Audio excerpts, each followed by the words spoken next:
हूँ दादा साहब। दोस्तों, आप सभी को पता है कि इस समय भारत में G20 देशों का शिखर सम्मेलन चल रहा है।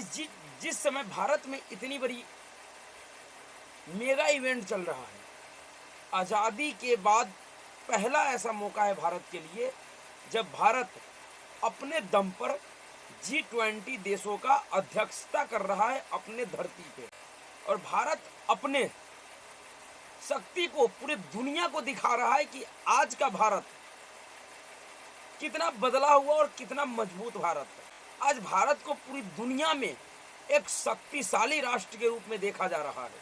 पिछले 9 वर्षों के दौरान नरेंद्र मोदी ने भारत को उस ऊंचाई तक पहुंचा दिया है और आगे भी प्रयास जारी है। जिस भारत को 2014 से पहले बहुत से ऐसे देश हैं इस धरती पे जो जानता तक नहीं था, उनसे हमारा संबंध नहीं था, आज वही भारत अपने मजबूत क्षमता और नेतृत्व का दर्शन पूरे विश्व को करा रहा है। पर ऐसे समय में देश का वह नेता और वह पार्टी जो कहता है कि उन्होंने इस देश को आज़ादी दिलवाई, उसका रुख क्या है भारत के प्रति? वह कांग्रेस पार्टी जिसको इस बात का अभिमान है कि वह इस देश को आज़ादी दिलवाया, उस कांग्रेस पार्टी का जो आज का नेता है वह किस तरीके से भारत द्रोह पे उतर गया है, भारत को हर एक मौकों पे कहीं न कहीं नीचा दिखाने का काम कर रहा है। जिस समय भारत में इतना बड़ा आयोजन हो रहा है, जिस आयोजन में दुनिया के तमाम शक्तिशाली देशों का प्रतिनिधि भारत में है, राष्ट्राध्यक्ष भारत में है, 20 देशों का, जो 20 देश दुनिया के 80% से अधिक इकोनॉमिक का नेतृत्व करता है, ऐसे 20 देश और उसके साथ साथ अन्य वो छोटे बड़े देश भारत में बैठा हुआ है, भारत का तारीफ कर रहा है। दुनिया का तमाम बड़े संगठन भारत का तारीफ कर रहा है, बता रहा है कि भारत का भविष्य कितना उज्जवल है, आज का भारत कितना बदला हुआ भारत है, कितना मजबूत नेतृत्व है भारत के पास। उस भारत को वह कांग्रेस पार्टी किस तरीके से नीचा दिखा रहे हैं, काम कर रहा है, और छोटी छोटी बातों पे बिना किसी बात के, बिना किसी वजह के कांग्रेस पार्टी भारत को पूरे विश्व में बदनाम करने पे लगा हुआ है। चाहे वो कांग्रेस पार्टी का राजकुमार राहुल गांधी हो या कांग्रेस पार्टी का वरिष्ठ नेता से लेकर सड़क छाप कार्यकर्ता हो या दो कौड़ी का यूट्यूबर खैलियर खैराती हो। जब मैं 2 कौड़ी का कहता हूँ तो इसका अर्थ ये नहीं होता है कि उसके पास कितने पैसे हैं, उनके पास कितने रीच है। 2 कौड़ी का कहने का मेरा अर्थ यह है कि उनका सोच कितना गंदा है भारत के प्रति, कितने संकुचित मानसिकता में वो जीते हैं, कैसे माहौल को बना रहे हैं भारत के लिए, जिस भारत का तारीफ आज पूरा विश्व कर रहा है। दरअसल G20 के इस शिखर सम्मेलन के आयोजन में जितने भी लोग आए हुए हैं, उन सभी गणमान्य लोगों के साथ साथ देश के बहुत सारे प्रतिष्ठित लोगों को भारत की राष्ट्रपति महामहिम द्रौपदी मुर्मू जी ने कल भारत मंडपम में, जहां यह मीटिंग हो रही है G20 की, उसी स्थल पर डिनर पार्टी के लिए निमंत्रण दिया था, जिसमें G20 के सभी समूह देशों के राष्ट्राध्यक्ष के साथ साथ अन्य जो गणमान्य लोग आए हुए हैं विदेशों से, उन सभी को, देश के सभी राज्यों के मुख्यमंत्रियों को, पूर्व प्रधानमंत्री, राष्ट्रपति समेत वर्तमान के तमाम मंत्रियों को और बड़े बड़े उद्योगपतियों को भी निमंत्रण दिया गया। लेकिन इस निमंत्रण में 2 लोगों को निमंत्रण नहीं मिला, और वह 2 लोग हैं कांग्रेस पार्टी का राष्ट्रीय अध्यक्ष मल्लिकार्जुन खड़गे और सोनिया गांधी। अब पता नहीं ये 2 लोग किस हैसियत से निमंत्रण के आशा में बैठे हुए थे, ये तो यही जाने, लेकिन इन लोगों को निमंत्रण नहीं मिला है। इसके लिए इनके तमाम दरबारी यूट्यूबर से लेकर सड़क छाप कार्यकर्ता से लेकर नेता तक ऐसा माहौल बनाने का कोशिश कर रहा है इस देश में। पता नहीं कितना बड़ा गुनाह हो गया कि सोनिया गांधी को नहीं बुलाया गया, मल्लिकार्जुन खड़गे को नहीं बुलाया गया।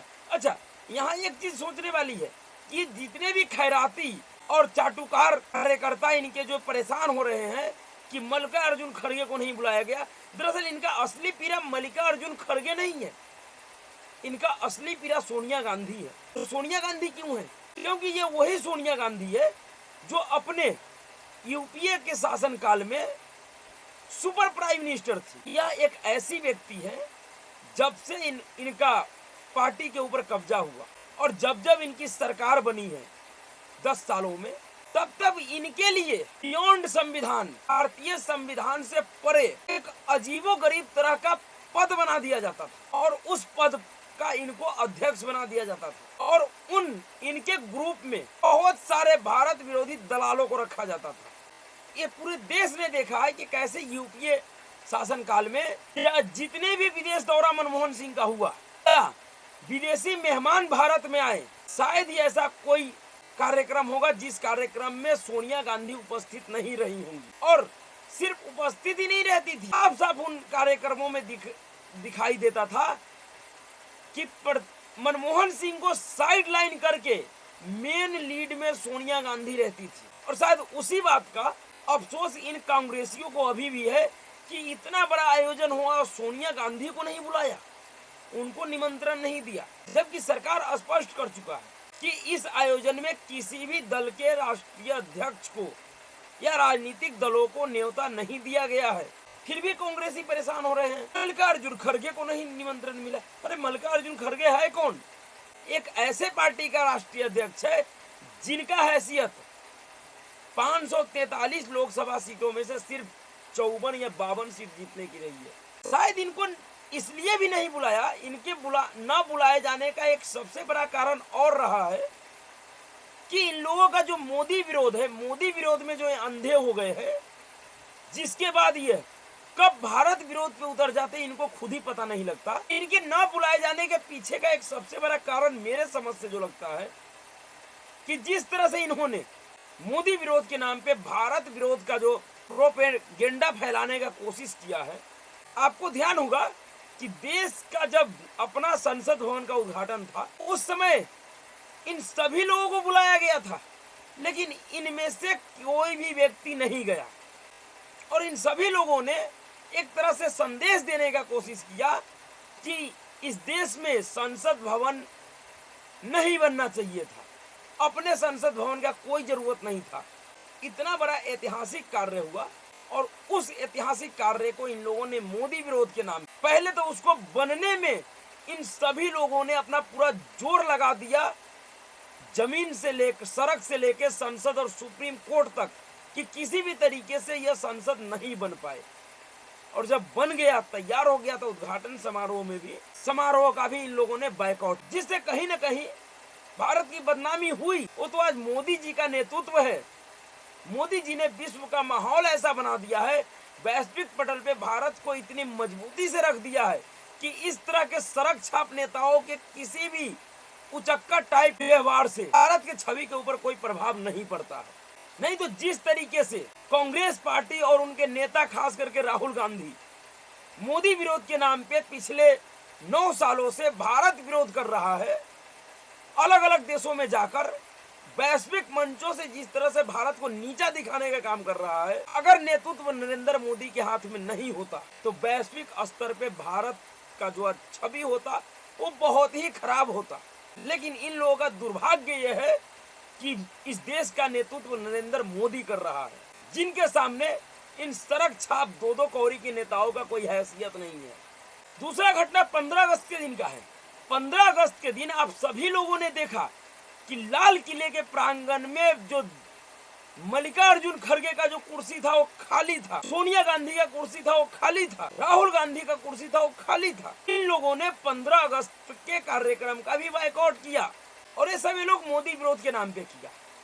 तो इन लोगों के इन्हीं हरकतों को देखकर शायद सरकार को पहले से ही पता था कि अगर हम इनको निमंत्रण देते भी है तो यह इसी तरह का कोई न कोई सड़क छाप उचक्का टाइप का व्यवहार करेगा और भारत के इतने बड़े उपलब्धि को नीचा दिखाने का काम करेगा। और शायद इसीलिए इनके मंशा को पहले ही सरकार समझ गया और इनको नहीं बुलाया। नहीं तो विपक्षी दल के नेता के तौर पे इनको बुलाया जाना चाहिए था, लेकिन इनका हरकतें ऐसा है, एक व्यक्ति के विरोध में इन लोगों ने माहौल ऐसा बना दिया है इस देश में कि अब शायद इन लोगों के साथ इसी तरह का व्यवहार होता रहेगा। और सबसे ज्यादा हंसी या दुख कह लीजिए तो राहुल गांधी के ऊपर आता है। इस समय जिस भारत के धरती पे विश्व के सभी प्रमुख देशों का राष्ट्रीय अध्यक्ष बैठकर चीन को उनका औकात दिखा रहा है, उस चीन के पक्ष में राहुल गांधी विदेशी धरती पर बैठ के भजन गा रहा है। इस समय राहुल गांधी अपने विदेशी दौरों पे यूरोपीय यूनियन के ऐसे सांसदों के साथ बैठ के कर रहा है जो संसद भारत विरोध में और पाकिस्तानी आईएसआई के एजेंट के साथ काम करता है, भारत विरोध के लिए जाना जाता है पूरी दुनिया में। वो राहुल गांधी विदेश में बैठकर चीन का भजन गा रहा है कि चीन के पास एक बढ़िया बहुत ही अच्छा विजन है, उन्होंने दुनिया को एक विजन दिया है और भारत के पास ऐसा कोई विजन ही नहीं। जिस भारत का तारीफ पूरा विश्व कर रहा है, उस भारत के लिए राहुल गांधी कह रहा है कि भारत के पास किसी तरह का कोई विजन नहीं दिख रहा। जिस चीन से बड़े बड़े कंपनी भाग रही है, जिस चीन का आर्थिक हालात इतना खराब हो रहा है, उस चीन के लिए राहुल गांधी कह रहा है कि चीन ने दुनिया को दिखाया है कि किस तरीके से आपात स्थिति में भी